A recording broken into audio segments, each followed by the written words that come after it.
દૈવી સૃષ્ટિના અહીંયા ભેદ બતાવ્યા કે જેઓ શાંત મોક્ષના અધિકારી છે, તો મુખ્ય બે ભેદ આ જીવોના. આસુરીમાં પ્રવાહી ગયા, પુષ્ટિ, પ્રવાહ અને મર્યાદા, આ ત્રણ પ્રકારની સૃષ્ટિ ઠાકોરજીએ પ્રગટ કરી છે. દૈવી સૃષ્ટિમાં પુષ્ટિ અને મર્યાદા માર્ગ, પુષ્ટિ અને મર્યાદા જીવો આવ્યા, અને આસુરી સૃષ્ટિમાં પ્રવાહી જીવો આવ્યા.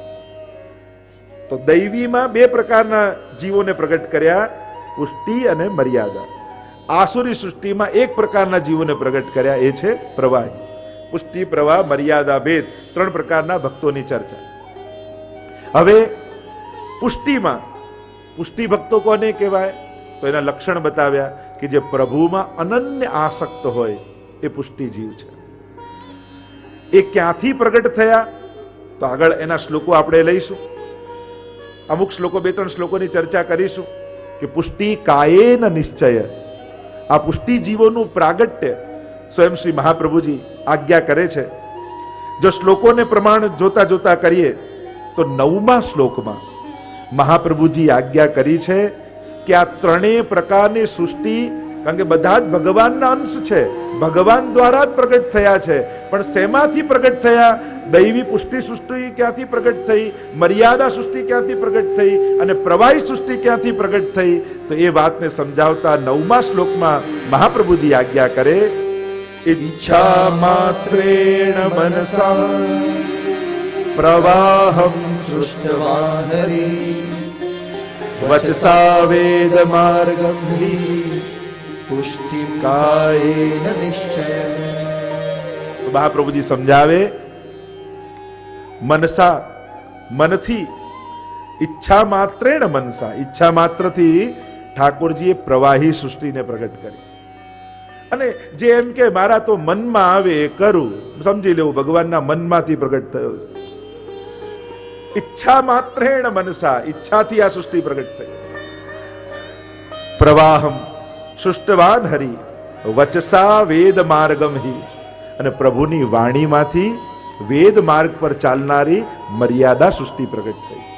કે જેને વેદમાં બતાવેલા યજ્ઞ, યાગાદિ, સાધન, તીર્થ, વ્રત, સંયમ, આ બધામાં જેમાં રસ છે, ધર્મના સાધનોમાં જેને રસ છે, એ મર્યાદા માર્ગી જીવ છે. અને પુષ્ટિ કાયેન નિશ્ચય, જેને પ્રભુની શ્રીઅંગની સેવામાં રસ છે, જે સ્વરૂપાનંદને પામવા આવ્યા છે, એને ઠાકોરજીએ પોતાના શ્રીઅંગમાંથી પ્રગટ કર્યા છે.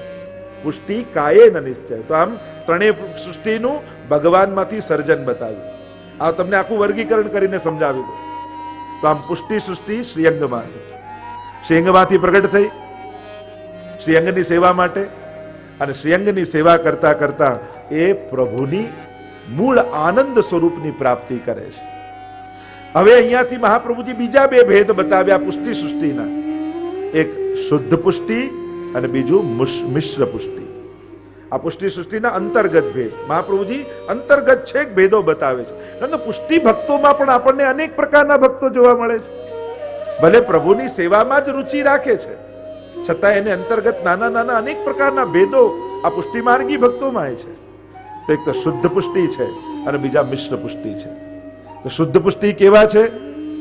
તો કે જે પ્રભુની આજ્ઞાથી લીલો ઉપયોગી સર્વ સેવા કરનારા છે, અને પ્રભુની સેવામાં પહોંચી પ્રભુના પ્રેમમાં જ આનંદિત થનારા જે જીવો છે, જે સહજ છે, ઉત્કૃષ્ટ છે, જે શુદ્ધ અને નિષ્કામ ભક્તિ કરનારા છે, એ છે શુદ્ધ પુષ્ટિજીવ. બીજા છે મિશ્ર પુષ્ટિજીવ. અને મિશ્ર પુષ્ટિજીવ કેવા છે? કે જે લીલામાં હતા, ભગવત સેવા કરતા હતા, પણ ત્યાં કોઈ ને કોઈ અપરાધને કારણે ભૂતલ પર આવ્યા. એ મિશ્ર પુષ્ટિ જીવ. અને એ મિશ્ર પુષ્ટિ જીવમાં પણ ત્રણ ભેદ અંતર્ગત, બીજા ત્રણ ભેદ મહાપ્રભુજીએ બતાવ્યા. અને એ છે પુષ્ટિ પુષ્ટિ જીવ, મર્યાદા પુષ્ટિ જીવ અને પ્રવાહી પુષ્ટિ જીવ. આ એક એક શ્લોકમાં એક એક પ્રકારના જીવોની ચર્ચા છે, જે હું સીધો તમને સમજાવું છું. તો આ મિશ્ર પુષ્ટિમાં ત્રણ ભેદ. એક પુષ્ટિ પુષ્ટિ જીવ. તો પુષ્ટિ પુષ્ટિ જીવ કેવા છે? કે જે સ્વરૂપ, ગુણ, લીલા આ બધામાં આસક્ત છે, અને ભગવત સેવાને જ પોતાનું કર્તવ્ય જાણી અને કરનારા જીવો છે. જે પ્રભુના રૂપ ગુણ લીલા આ બધાને જાણનારા છે એ પુષ્ટિ જીવ છે. મર્યાદા પુષ્ટિ જીવ જે કેવલ પ્રભુના ગુણને જાણે છે અને ગુણમાં આસક્ત છે. અને પ્રવાહી પુષ્ટિ જીવ જેની અંદર ક્યાંક થોડીક પ્રેમની કમી છે. પ્રભુ સ્વરૂપમાં આસક્તિ ખરી છે, પણ ક્યાંક પ્રેમનો થોડોક અભાવ છે, ક્યાંક થોડોક ઉણપ છે, અને ભગવદ ગુણગાન પ્રત્યે એમને અજ્ઞાન છે, પ્રભુના ગુણોને જાણતા નથી, લૌકિકમાં ક્યાંક આસક્ત છે, પણ છતાંય હૃદયમાં ભગવત પ્રાપ્તિની આરતી છે. ભગવત સ્નેહ પ્રાપ્ત કરે છે આરતી કરતા કરતા, કે ક્યારે પ્રભુ મળશે, ક્યારે પ્રભુની સેવા મળશે. છે લૌકિક આસક્તિ છે, પણ હૃદયમાં એ આરતી પણ છે કે અમને ભગવત સેવા કરવી છે, અમારે પ્રભુને પામવા છે. અને એ હૃદયની આરતી કરતા કરતા એમનું હૃદય વિશુદ્ધ બની જાય છે અને ધીરે ધીરે એ ગુણગાન કરતા કરતા ક્રમે ક્રમે આગળ વધે છે અને એકવાર પ્રભુને પામી લે છે. તો આ મિશ્ર પુષ્ટિ જીવ છે. તો આમ દૈવી જીવમાંથી પુષ્ટિ અને મર્યાદા, અને પુષ્ટિ સૃષ્ટિના અંતર્ગત શુદ્ધ પુષ્ટિ, મિશ્ર પુષ્ટિના 3 અંતર્ગત ભેદ: પુષ્ટિ, મર્યાદા પુષ્ટિ અને પ્રવાહી પુષ્ટિ. તો એ રીતે પુષ્ટિના ભેદ થયા. તો કે હવે મર્યાદા માર્ગી જીવનું શું? એ કેવા જીવો છે? તો કે આ મર્યાદા માર્ગી જીવો વેદ આજ્ઞામાં રહેનારા છે, પ્રભુની વાણીમાંથી પ્રગટ થનારા છે, અને જ્ઞાન રૂપ જે વેદોક્ત ફલ બતાવ્યું છે, સત્યમ જ્ઞાન અનંતમ બ્રહ્મ, અને જ્ઞાન માર્ગે ચાલી જે જ્ઞાન માર્ગી ફલ છે એને પ્રાપ્ત કરનારા આ મર્યાદા માર્ગી જીવ છે. તો આ થયું દૈવી જીવનું વર્ગીકરણ. હવે છે આસુરી જીવનું વર્ગીકરણ. આસુરી જીવો કેવા છે? તો કે એ પ્રવાહી જીવો છે. લૌકિક પ્રવાહમાં જે લોકો આસક્ત છે, નથી ભગવાનમાં આસક્તિ, નથી ધર્મમાં આસક્તિ, એમને આસક્તિ છે સંસારમાં. અને ભગવાને એમને સંસાર ચલાવવા માટે જ પ્રગટ કર્યા છે, અને એટલા માટે એમને ગમે તેટલું જ્ઞાન આપવામાં આવે, એમની સંસાર આસક્તિ એમના ચિત્તમાંથી જતી નથી. એમને સંસારમાં જ રુચિ આવે છે, અને એ જન્મ મરણના ચક્કરમાં પડી પુનરપી જનનમ પુનરપી મરણમ પુનરપી જનની જઠરે શયનમ, બસ આ જ સંસાર ચક્રમાં ચાલ્યા કરે છે. આ પ્રવાહી સૃષ્ટિ છે. અને આપણે જોઈએ છે સંસારમાં ઘણા એવો જીવો છે કે જેને ન ભક્તિમાં, ન દાન કર્મમાં, કોઈ સત્કર્મમાં, ન ધર્મમાં, કશામાં આસક્તિ ન હોય. એ કેવલ જગતમાં, સંસારમાં મોજ મજા કરવા જ આવ્યા હોય. અને કદાચ મોજ મજા ન હોય, જરૂર નથી કે સગવડતા હોય, વૈભવ હોય, એ જ મજા, એ જ લૌકિક આસક્ત હોય. કઈ ન હોય, ઘણીવાર એને વધારે આસક્તિ હોય. આસક્તિ સગવડતાઓ ને વૈભવ પર આધારિત હોતી નથી. આસક્તિ એની મનની વૃત્તિને કારણે હોય છે. જો ઘણીવાર ઘણા લોકોને પાપ કરવાના મોકા ન મળ્યા હોય એટલે એને કઈ પુણ્યશાળી ન કહેવાય. જીવનમાં ઘણા વ્યક્તિ એવા હોય, એને ઈચ્છા તો ઘણી હોય પણ ચાન્સ જ ન મળ્યો હોય. ઘણી વાર અમને ખબર છે કઈ રીતે મોટા થયા, નામ કર્યા, નાવા ગોટાળા, એ ચોખ્ખું કે ને કે તારે કરવું તું ને તને મોકો ના મળ્યો. તો ઘણા એવા પુણ્યશાળી લોકો હોય કે જેને પાપ કરવાના અવસર ના મળ્યા હોય એટલે પાપ ન કર્યા હોય. ઘણા એવા લોકો હોય જેને પાપ ન કર્યા હોય એનાથી પુણ્યશાળી ન થઈ જાય કે એને પાપ તો કરવું હોય પણ પાપ કરવાનું સાહસ એનામાં ન હોય. ઈચ્છા તો ઘણી હોય પણ સાહસ ન હોય. અરે આમ કરીશ ને લોકોને ખબર પડશે તો શું થશે, નામ થશે, એટલે કરવું તો ઘણું હતું પણ સાહસ નહોતું. તો જેને અવસર ન મળ્યા ને જેને સાહસ નહોતું એવા વ્યક્તિને પુણ્યશાળી ન કહેવાય, એ પાપી જ કહેવાય. એને કરવું તો ઘણું હતું. તો એમ આસક્તિ એ સગવડતા ઉપર આધારિત નથી, એ વૃત્તિ ઉપર આધારિત છે. ભલે ગમે તેટલો મોટો માણસ હોય પણ એને ભગવાનમાં પ્રેમ હોય છે, એને ભાવ હોય છે. કેટલા આપણે તો જોઈએ કેવી સુંદર સેવા કરતા હોય, કેવો લાલ લડાવતા હોય. આપણને એમ લાગે કે ઠાકોરજી હજી આને ખૂબ વૈભવ આપે જેથી ખૂબ પ્રભુને લાલ લડાવી શકે. ઘણાની સેવા અને સત્કર્મ એના સત્કાર્યો જોઈને આપણને દુઆ આપવાની ઈચ્છા થાય કે અત્યારે ભલે આ ધનવાન છે, ભગવાન હજી એને ખૂબ ધન આપે, કારણ કે એના થકી કેટલા સત્કાર્યો ને કેટલા લોકોને લાભ મળે છે. આપણા આ આયોજનમાં કેટલા લોકો મનોરથી થાય તો કેટલા લોકોને એનો લાભ મળતું હોય છે. ખરેખર ઠાકોરજી તમને હજી ખૂબ વૈભવ આપે, એમ આશીર્વાદ આપવાની આપણને ઈચ્છા થાય કે પ્રભુ તમારી પાસે ખૂબ કરાવે. કારણ કે ઘણાના ખિસ્સા ભરેલા હોય છે પણ એના હાથમાં પુણ્યો લખેલા ન હોય ને તો એના હાથ દાનથી વંચિત રહી જતા હોય છે. કેવલ ખિસ્સામાં ધન આવે પૂરતું નથી, પણ આપવાની ઈચ્છા ભગવાન આપે ને એના પર ઠાકોરજીની કૃપા માનજો. પૈસા માટે પરસેવો પાડીએ, પણ શ્રેષ્ઠ તો એ છે કે જે પર સેવા માટે પૈસો પાડે. મોટાભાગના લોકો પૈસા માટે પરસેવો પાડે, પણ જે પર સેવા માટે પૈસા પાડે એ ભક્ત ભગવાનનું કહેવાય. તો અહીંયા જે લક્ષણ બતાવે છે કે પ્રવાહી જીવના લક્ષણ, તો પ્રવાહી આવા સંસારમાં આસક્ત છે, એના મન સદાય સંસારમાં જ લોલુપ રહે છે. અને મહાપ્રભુજી એનું વર્ગીકરણ કરતા બે પ્રકારના આસુરી લોકો બતાવ્યા. એક સહજ આસુર અને બીજો અગ્ન આસુર. સહજ આસુર કેવો છે કે જે લૌકિકમાં સુખ અને દુઃખના અનુભવ કરે છે, આસક્તિ રાખે છે અને સંસારમાં ભટક્યા કરે છે. આ સહજ આસુર કે ભગવાને એને બનાવ્યો જ આવો છે. બીજો છે અગ્ન આસુર, અને આ અગ્ન આસુર ક્યાંક દૈવીપણું એની અંદર છે. ભક્તિ માર્ગને અનુસરતો અને દેહના દંડોને ભોગવતો ભોગવતો ક્રમે ક્રમે એની આસક્તિ ધીમે ધીમે ભગવાન નાશ કરે. અનેક સંકટોમાંથી ભગવાન એને પસાર કરે, એની ઘણી પરીક્ષાઓ કરે, પણ ઘણીવાર વિપત્તિ અનાસક્તિ આપી દેતી હોય છે. ઘણીવાર અનુકૂળતાઓ અનાસક્ત ન કરે, પણ જ્યારે સંકટ આવે ને ત્યારે બધા માટે માનતો હોય કે મારા તો આટલી ઓળખાણ ને આટલા સગા ને આટલા મોટા, પણ જ્યારે સંકટ આવે ને બધા પાસે જાય અને બધા જ હાથ ખંકેરીને ઊભા થઈ જાય, ત્યારે એને સમજમાં આવે કે સાચા સગા છો શ્રીનાથજી, મારે સાચા સગા છો શ્રીનાથ. ત્યારે આ જ્ઞાન થાય. ઘણીવાર પ્રતિકૂળતાઓ સમજણ આપે છે, અનુકૂળતાઓમાં ઘણીવાર બધાવીને ઉભા રહી જતા હોય ને ત્યારે બુદ્ધિની સમજણ બીડાઈ જતી હોય છે અને વિપત્તિમાં સમજણ ખીલી જાય. અને એટલા માટે આ અગ્ન આસુર એવો છે કે ક્યાંક એને દૈવીપણું છે અને ભગવાન એને જે શાપ અપાવ્યા છે યા દંડો અપાવ્યા છે એમાંથી પસાર કરતા કરતા એ ક્રમે ક્રમે ધીમે ધીમે ભગવાનને પામી જતો હોય છે.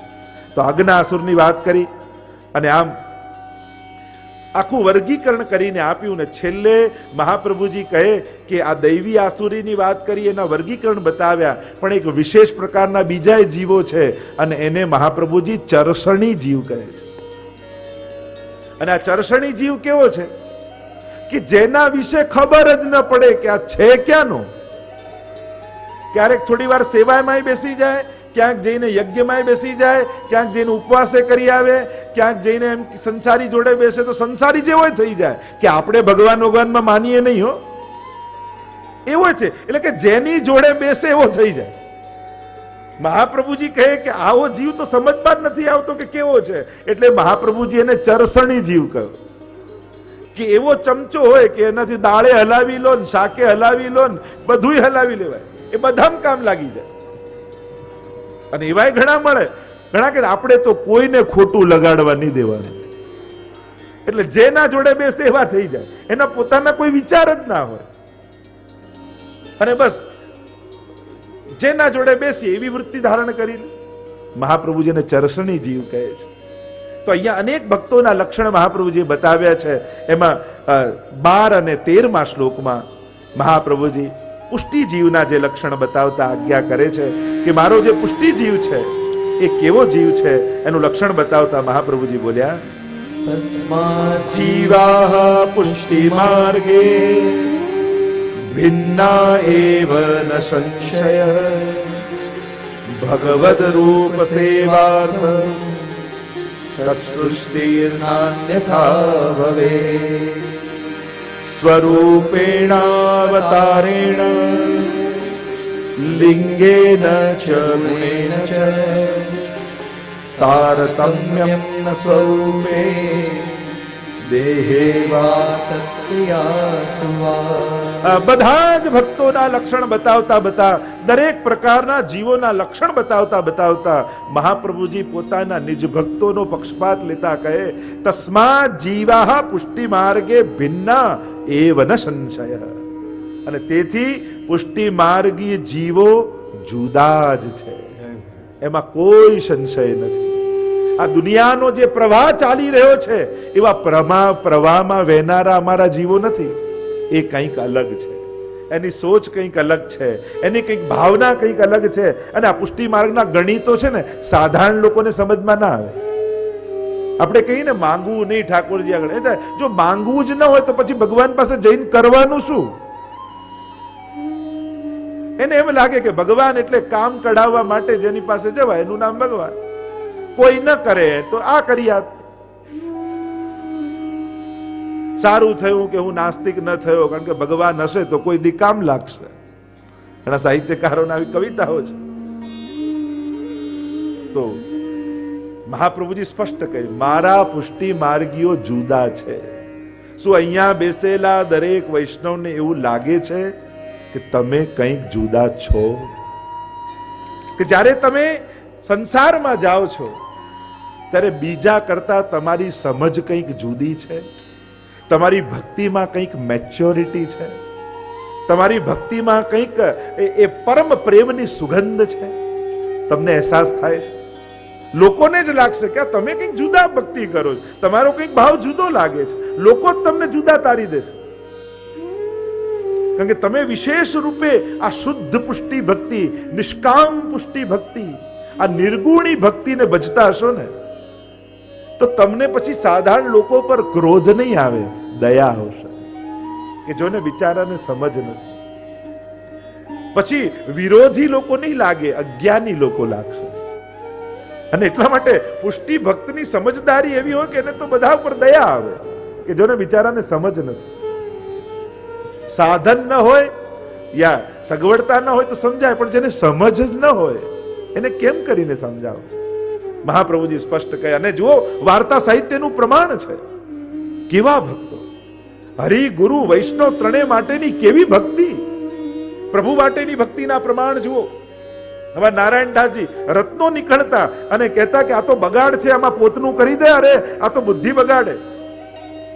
અરે જેના ઘરે ઠાકોરજી જ્યારે પદ્મનાભ દાસજીને એમ કહેતા હોય કે પદ્મનાભ દાસ, જો આનંદ મોકુ યશોદા કે ઘર આયો, वो आनंद तूने दिवायो.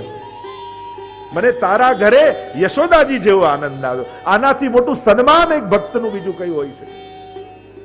જેના છોલે આરોગવા તૈયાર હોય કે પદ્મનાભદાસજી વિનંતી કરતા હોય કે આપ મહાપ્રભુજીને ત્યાં પધારો, રોજ 56 ભોગ મળશે, મારા ઘરે તો કાંઈ નથી. અને પ્રભુ પોતે કહેતા હોય કે તારા ઘરે છોલે આરોગીશ પણ તને છોડીને નહીં જાય. આવા ભક્તો આપણે, એક એક ભક્તોના પ્રમાણ તમે જુઓ, એક એક ભક્તોના લક્ષણ તમે જુઓ, તમને સાધારણ ભક્તો કરતા 84-252 ની વાર્તા કંઈક જુદી લાગશે, કંઈક જુદા એના અર્થઘટનો તમને લાગશે. ત્યાં ભક્તો કેવા છે કે જે કેવલ ને કેવલ પ્રભુના સુખ માટે જીવનારા ભક્તો છે, જેની ભીતર સ્વસુખનો ક્ષણ માત્ર પણ વિચાર નથી. જ્યારે નારાયણદાસ બ્રહ્મચારીને ચંદ્રમાજી કહેતા હોય કે કંઈક માંગ મારી પાસે, અને ત્યારે કે હવે ગુસાઈજીને ત્યાં પધારો, હવે મારું શરીર અશક્ત થઈ ગયું, હવે આપને સુખ આપવા લાયક નથી રહ્યો. કુંભનદાસજીની વાર્તા જુઓ. અરે એવું તો દુનિયામાં જોયું કે જ્યાં ભક્ત ભગવાન વગર ન રહેતો હોય, પણ પુષ્ટિ માર્ગમાં તો ભગવાન ભક્ત વગર નથી રહેતા. જો કુંભનદાસજી મંગળાનું કીર્તન ન ગાય તો શ્રીનાથજી મંગળા ન કરે. વાર્તામાં આવે છે કે જ્યારે ગુસાઈજીના લાલજી લઈ ગયા કુંભનદાસજીને ગોકુલ લઈ જવા હતા, ત્યાં નવનીત પ્રિયાજીને કીર્તન સંભળાવવા હતા, અને નાવમાં બેસાડીને લઈ જાય, અને જ્યાં નાવ ચાલી સવાર થઈ અને કુંભનદાસને યાદ આવ્યું કે અરે મારી મંગળાના કીર્તનની સેવા, પ્રલાપ કરવા લાગ્યા અને કિનારેથી ભાગ્યા કુંભનદાસ. અને અહીંયા મંગળાનો તો સમય થઈ ચુક્યો છે, અને મુખિયાજી અપરસ કરીને જાય અને ભીતર જવા જાય ત્યાં તો અપરસ છોવાઈ જાય, પાછી અપરસ કરે ને પાછી છોવાઈ જાય, પાછી અપરસ કરે ને પાછી છોવાઈ જાય. મુખિયાજીને થયું કે આ ઠાકોરજી જાગતા કેમ નથી? અને જ્યાં કુંભનદાસ દોડતા દોડતા આવ્યા અને જગાવવાનું પદ ગાયું, ત્યારે શ્રીનાથજી ઠાડા થઈ ગયા. કારણ કે જો ગાવાનો આગ્રહ ભક્તનો છે તો ભગવાનનો પણ આગ્રહ છે કે તું ગાય પછી હું જાગું. મહાપ્રભુજી અહીંયા એક ગૌરવ એમની છાતી ફુલાવીને કહે છે, તસ્મા જીવાહા પુષ્ટિ માર્ગે ભિન્ના. મારા ભક્તો કંઈક જુદા છે, આ પ્રવાહમાં ચાલે એવા નથી, સિંહ જૂથ નહીં હોય. એટલે તો હરિરાયજી કહે છે ને કે આ ટોળામાં જનારા ઘેટા જેવા નથી, મારો તો એક એક વૈષ્ણવ સિંહ જેવો છે. એની ભક્તિ કંઈક જુદી છે, એની ખુમારી કંઈક જુદી છે, એની માંગણીઓ કંઈક જુદી છે, એની ઈચ્છાઓ કંઈક જુદી છે, એની આંખો કંઈક જુદી છે, એના દર્શન કંઈક જુદા છે. નહીં તો આ જ દર્શન ખુલ્લા હોય અને કેટલા લોકો દર્શન કરતા હોય, અને અમે તો બેઠા હોય ને જોતા હોય, ઘણા આમ કંઈક ફેરવતા હોય, ઘણા કંઈક આજુબાજુ જોતા હોય, અને ક્યાં કોઈ ખૂણે ઉભેલો પુષ્ટિ માર્ગી વૈષ્ણવ દર્શન કરતો કરતો આંખોમાં જળજળિયા ભરી અને ઠાકોરજી જોડે આત્મસાત કરી લેતો હોય. કંઈક જુદો દેખાય. તો ઘણા કહે આ દર્શનમાં બહુ આનંદ આવે, બહુ આપણે શું થયું આજે ભીડ બહુ હતી, ભીડ બહુ હતી એમાં આનંદ આવે. તો ઘણાના આનંદ જુદા જુદા હોય છે. અમારા તો શ્રીનાથજી બાવાના એવા એવા પ્રસંગો આવે છે કે પેલા પૂર્વ 252 વાર્તામાં આવે કે પૂર્વમાંથી સ્ત્રી પુરુષ આવ્યા અને એટલી બધી ભીડ શ્રીનાથજીના દર્શનમાં ઊંચા થઈ થઈને દર્શન કરવા જાય પણ દર્શન થતા નથી. અને એવો તાપ એ સ્ત્રીને થયો કે આટલી દૂરથી એ શ્રીનાથજી બાવા દર્શન કરવા આવી, આપના દર્શન નહીં થયા. એવો તાપ થયો કે ઇતિહાસ એમ લખે છે કે શ્રીનાથજીથી સહન ન થયો અને શ્રીનાથજીએ ભીડમાં કૂદકો મારીને કૂદ્યા અને સ્ત્રીનો હાથ પકડી સદેને લીલામાં સ્વીકાર કરી લીધી. આને કહેવાય દર્શન, કે એવા પ્રેમથી ઠાકોરજીને જુઓ કે એ પણ તમારા સિવાય બીજા કોઈને જોઈ ન શકે. આ દર્શન. ઘણા લોકો એમ કે લો હવેલીમાં જાઓ બીજું શું મળવાનું, દર્શન જ મળવાના. અરે દર્શન મળવા એ કે નાની વાત નથી. ભગવત દર્શન એ તો કેટલી મોટી વાત છે. લોકો હવેલીમાં તો દર્શન જ મળે ને બીજું શું. અરે દર્શન, ભગવત દર્શન, મોટા મોટા દેવતાઓ, ઋષિઓ, મહાપુરુષો, ભક્તો, એ વૃત્રાસુર હોય, ગોપીજનો હોય, બધાએ ભગવત દર્શનની યાચના કરી છે. અક્ષણવતામ ફલમિદમ ન પરમ વિદામ સખ્ય પશુનનુ નિવેશયતોર વયસ્ય વક્ત્રમ વ્રજેશ સુતયોરનુ વેણુ જુષ્ટમ યૈર્વા નિપિતમનુ રક્ત કટાક્ષ મોક્ષમ. ગોપીઓ કહે કે આજે ખબર પડી કે આંખ મળવું કેટલી મોટી વાત છે, કારણ કે આજે આ આંખથી અમે ભગવાનને જોયા.